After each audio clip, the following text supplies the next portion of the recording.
जी, तो दोस्तों आपको वेलकम कहता हूँ आई फैक्शनर के how to speak English faster through formal contractions lesson number 4 में। आज के लेसन में हम ऐसी 15 एग्जाम्पल्स लेंगे, सेंटेंसेस सीखेंगे, जिसमें मैं आपको बताऊंगा कि जब हम कॉन्ट्रैक्शंस को यूज़ करते हैं तो हम तेज़ तेज़ इंग्लिश बोल सकते हैं। कॉन्ट्रैक्शंस जैसा कि हमें पता है कि दो या दो से ज़्यादा वर्ड्स को जब हम शॉर्ट करके कॉन्ट्रैक्ट करके बोलते हैं, लिखते हैं, तो उन्हें कॉन्ट्रैक्शंस कहा जाता है।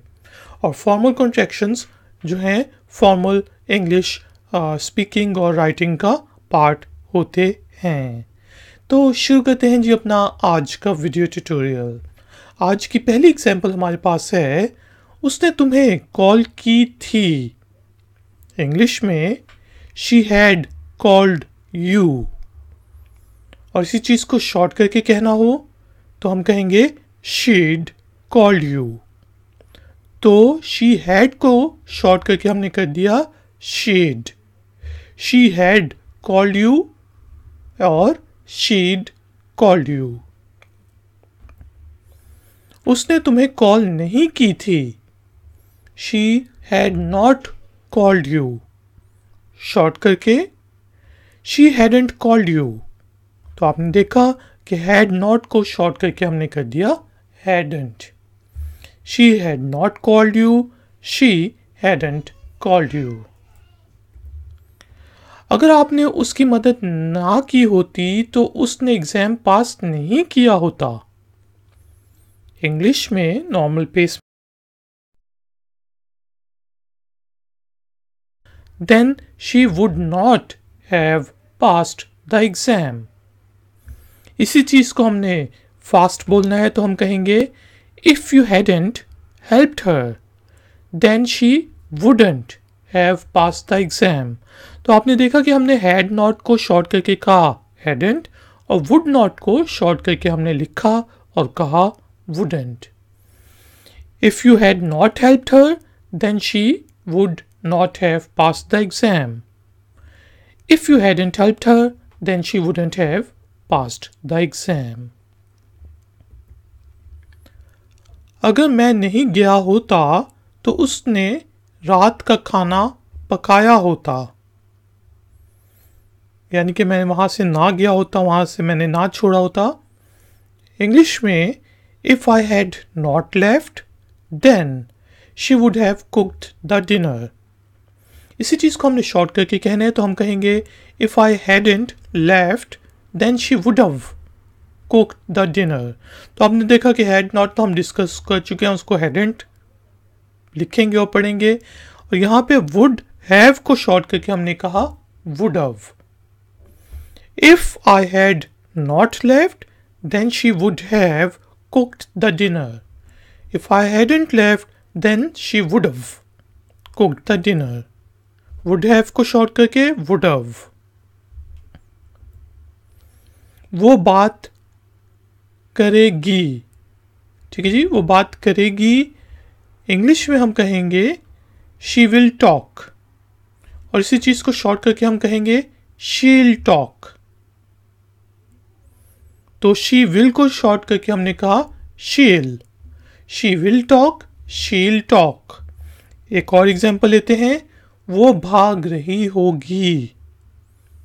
She will be running.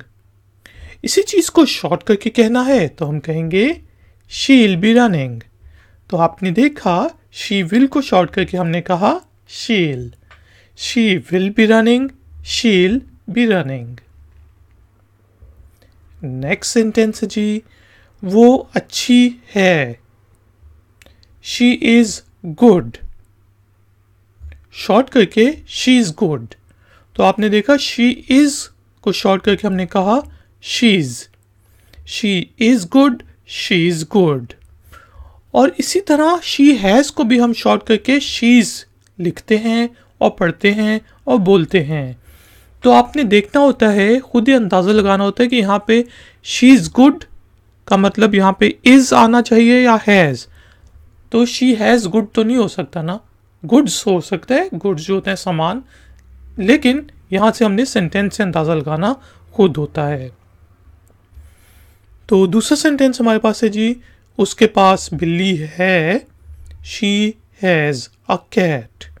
और इसी चीज को शॉर्ट करके she is a cat. She has को शॉर्ट करके शीज।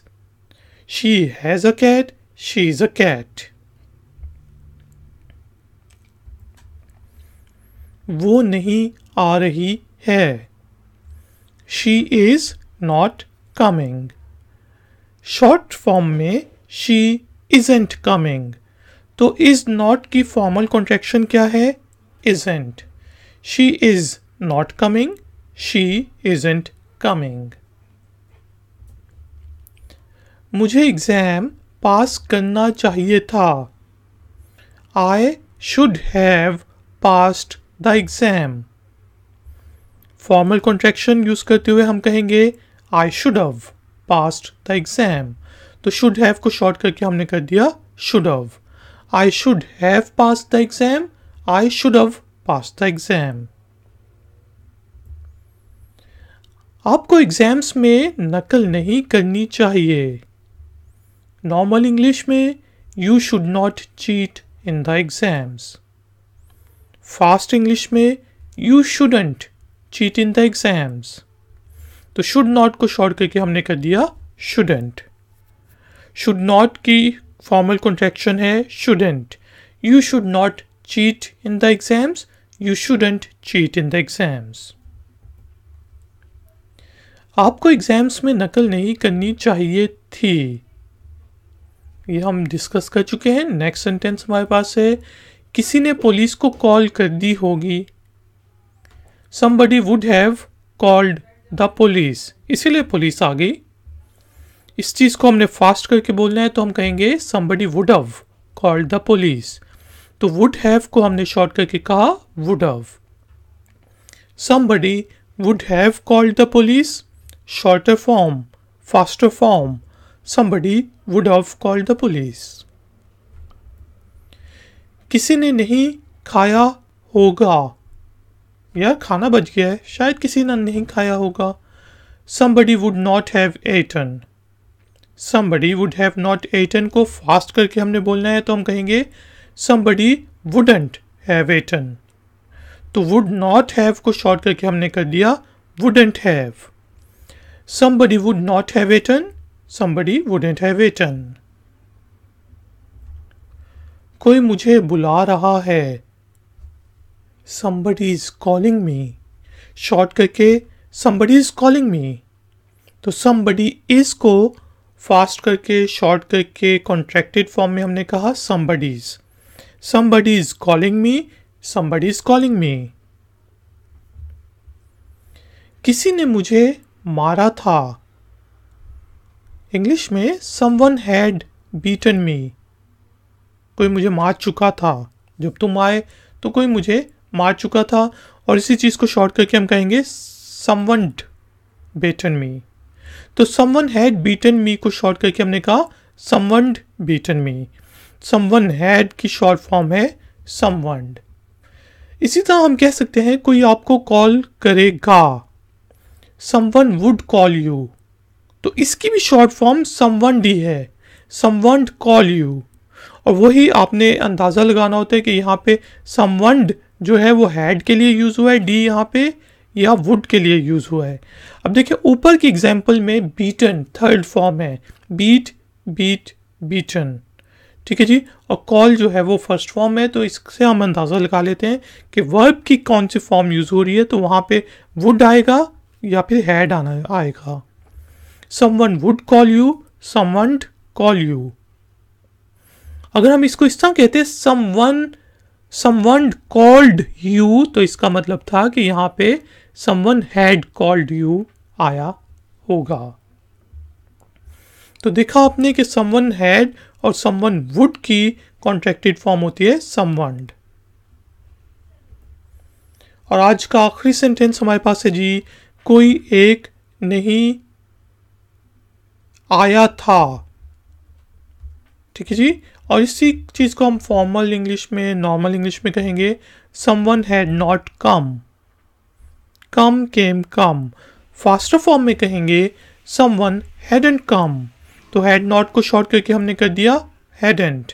someone had not come, someone hadn't come.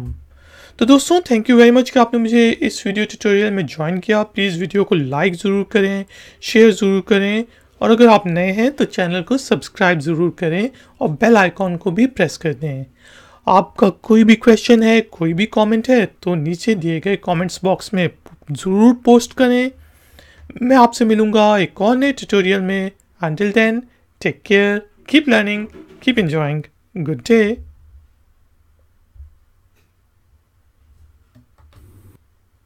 Like, share, subscribe. iFactner.